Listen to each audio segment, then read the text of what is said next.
মালেক। আপনারা এটাও দেখেছেন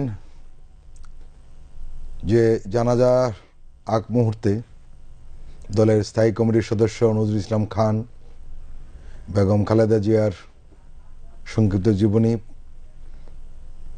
পাঠ করে শুনিয়েছেন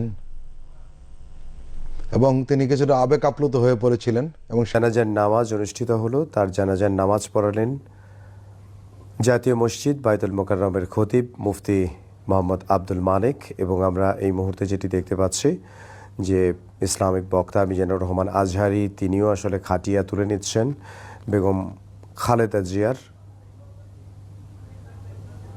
এবং আমরা সেই চিত্রটি দেখতে পাচ্ছি।